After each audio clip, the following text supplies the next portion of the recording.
everybody, welcome back to my channel. My name is Zara and today I am going to be giving you some political fantasy recommendations. Political fantasy is one of my favourite things to read. I love it when we have really high stakes with different factions, groups, whatever you may call it. We just have like different groups of people warring against each other. I eat that stuff up. It's why like a lot of my favourite TV shows have a lot of politics. It's why a lot of my favourite fantasy series and some of my favourite series just in general have a lot of politics. I just love the machinations, the manipulations, the backstabbing, the betraying. It's just really fun. I love to see it. I love to read it. And so here are some recommendations if you also love it. I will be doing more videos like this. I'll probably do another second part to this political fantasy one because I have a lot of recommendations, but I'm just going to break them up. And I'll also do some other recommendations based on tropes as well. Though I don't know if political fantasy is necessarily a trope, it's just a subgenre.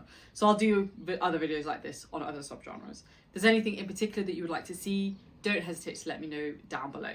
So let's get started. The first one is a series, and this is not going to be a surprise to anybody if you've been watching my channel, and that is the First Law Trilogy by Joe Abercrombie. Joe Abercrombie is a master at doing politics.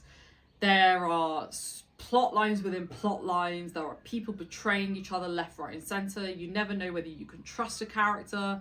You think somebody's honourable and then they go backstab their mate. You think somebody's dishonourable and then they go and help some random person they don't even know. Like, it's just got all of it and you just don't really know what's happening. You don't really see any of it coming. I am here for it. It is fantastic. It is some of the best political fantasy I've ever read. And I think if you're somebody who's like new to fantasy, particularly grimdark fantasy, then this is a really, really good place to start. It's the one that I recommend to most people, depending on their appetite for the kind of darker thematic work. But the politics really shines in this book because it's spread across so many different parts of this first law world that we have people battling against each other, and not just in war, but in a kind of mind war, so to say, that is just super satisfying to read. So strongly recommend the First Law Trilogy by Joe Abercrombie if you want good political fantasy. Next on my list is A Quiet Vengeance by Tim Hardy. This is a self-published book and it's one of my favourite books of this year. Read it in like 2 days. I've said this before, missed a morning at the gym because I really wanted to finish the book, and that's exactly what I did. Instant 5-star read, would give it 10 stars if I could. And the political nature of this book is so satisfying. Now, we don't have tons and tons of different factions or anything like that. It's really between 2 or 3 groups. But the way that the manipulations happen and the way that people are kind of sneaking around and doing things they shouldn't be doing is just perfect.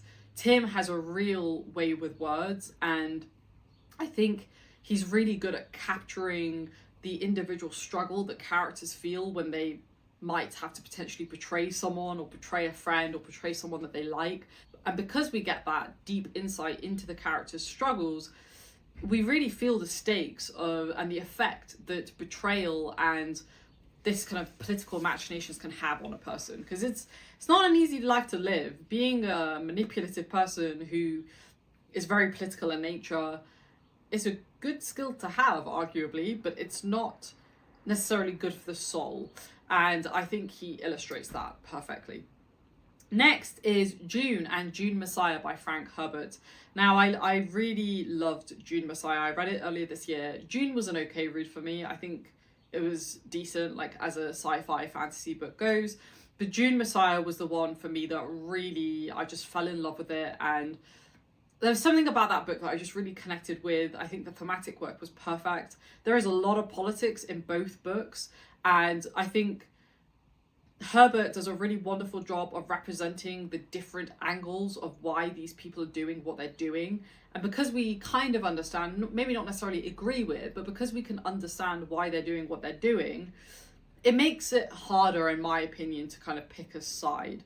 And even though the Harkonnens are evil, I'm not going to lie, I don't think some of their reasoning is completely far-fetched. I think some of their reasoning is quite sound. And even though I personally wouldn't go about it in that way, I can understand why they do the things that they do. And so that makes it even more kind of high stakes, in my opinion, because it's a very normal thing almost to expect, if that makes sense. And I think a lot of fantasy shows the black and white versions of good and evil, but I think in books like Dune, and especially in Dune Messiah, we actually see those lines get blurred a lot. And I really love seeing that type of political work where even though you might not necessarily agree with them, you can see why they're doing what they're doing, and you can see almost sometimes the good people become the bad guys as well. And I'm here for it. I am really, really here for it. I love that in my fantasy. So if there's anything like that you have read, please let me know down in the comments below, because I really love it when the good people almost see themselves become the enemies.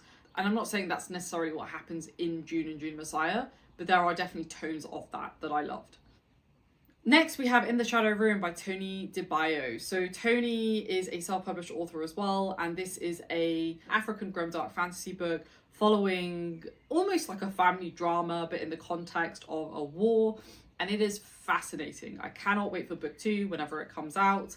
And I think the thing that I really loved about this is the fact that we have this very strong family conflict at the center of this story. It's about two brothers who are warring against each other because one of the brothers betrayed the other. He wanted more power, and so he betrayed his brother to basically try and take over the kingdom himself.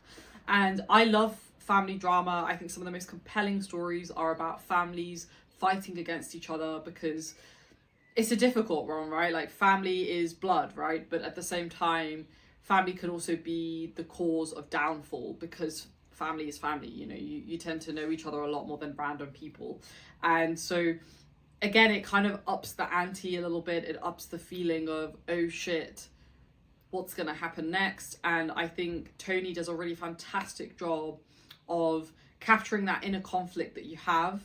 He does a really fantastic job of capturing the inner conflict of fighting with somebody that you love, or that you loved and that you had a really close kinship with, but now they're your mortal enemy, and that they could destroy everything that you know and love. And it's wonderful. I think also book 2 will widen out the scope of the book. The first book is quite narrow, it's quite insular in a way, which I think really works.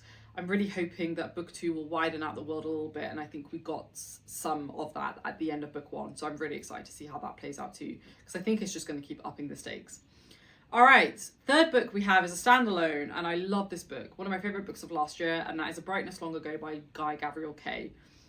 The politics in this book is chef's kiss. This book is set in like a Renaissance inspired version of history. We are following 2-3 characters as they basically cross paths with these other 2 characters who we don't get POVs of, and it's really just about like consequences of our actions.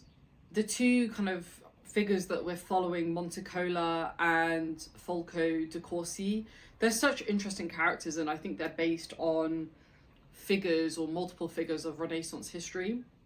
And they're people who like have the power to decide the outcome of wars. They're like very powerful men who have the ability to be very politically adept, but also very physically strong. And so they're the ones kind of controlling everything. And then we have these 3 POVs that we're following, and it's really about their interactions with those 2 men. And those 2 men are, you know, very astute, very smart, very intelligent. And one of the main characters that we follow, Guadagno Chera, he has interactions with both of these characters, and it's just so fascinating to see him basically wheedle his way into court and basically become a very well-respected individual in that court. I love fantasy books where there's like a court setting, and again, if you know any recommendations of books set in like a court setting, please comment down below, because I love that stuff. It's one of my like favorite things to read, because we see that and we see the kind of all the things that are happening behind the scenes. It's just such a wonderful read. Again, you just never really know what's going to happen. You never really know who's stabbing who in the back, and it's just such a fantastic, beautiful read. The thing I loved about this book is, I've said this before, I love Renaissance history. It's one of my favorite periods of history. I did a lot of reading about it. I studied it as well at one point, and he captured the essence of Renaissance history, Renaissance Italy specifically, really, really well. And that just kind of adds to the, I don't know, the kind of political nature of the book, because there was a lot of things happening in Renaissance history at that time politically, and he just captures it magnificently. I don't think I know of another book or another author who has done justice to Renaissance history in the way that he did, even though he's not directly referencing it, if that makes sense. Super satisfying, super satisfying. 2 more left. The next one isn't really a fantasy book, but it reads like a fantasy book, and based on that you should know who I'm talking about, and that is The Following Note by KJ Parker. There is no magic in this book, but it's very political in nature. We follow the rise and fall of Basso, basically him becoming a leader to his downfall, and he's the smartest guy in the room. He's very politically adept. He's very intelligent, probably one of the smartest characters I've ever read, and he just knows how to use people in a way that would make Machiavelli proud. Let's just put it like that. It's very satisfying to read. It's one of those books that really kept me on the edge of my seat. I know for a lot of people they didn't have that experience because it is quite dry in places. There's a lot of references to the economy, mercantile banks and how they operate, to how trade operates. Like, it's super fascinating. For me, I eat that stuff up. I love reading about that stuff. So it brought my love of kind of like European history because it has almost a similar Renaissance vibe. Very character-driven book set in a really interesting, fascinating world with topics that I'm personally very interested in. So it was perfect for me. And I think if you are somebody who likes a lot of historical fiction and you're interested in that type of stuff, you will love it. It's not going to be for everybody, but you will love it if you do enjoy those types of things. And last, but most certainly not least, we have The Long Price Quartet by Daniel Abraham. This is a 4-book series and it is absolutely wonderful. Absolutely wonderful. I don't even know how to describe the plot of this series. It's a very character-driven series about a magical race, almost. They're called the Andat. And it's about the kind of imbalance of power between the Andat and the kind of mortal world. There's lots of politics. And the politics in this one is maybe not as obvious as some of the other books that I've mentioned. There's a lot of court drama. There's a lot of people going between empires and lands and trying to persuade people to do things, and it's just really fantastic. It's not going to be for everybody because it's quite slow. It is very character driven. It almost sometimes feels like there isn't tons of plot. But for somebody like me, and if you are also a character driven reader and you love politics, you have to read this series. You have to read it, because even though it can feel slow in places, especially in the first book, there are certain high notes that the book reaches in 2, 3, and 4 that I have not seen any other author achieve in any other series that I've read. And for that reason, if you like political fantasy, you like court drama, but you also like really interesting battle scenes where there's also betrayal happening in those battles, you will love this. You will love it. It's fantastic, and I cannot recommend it enough.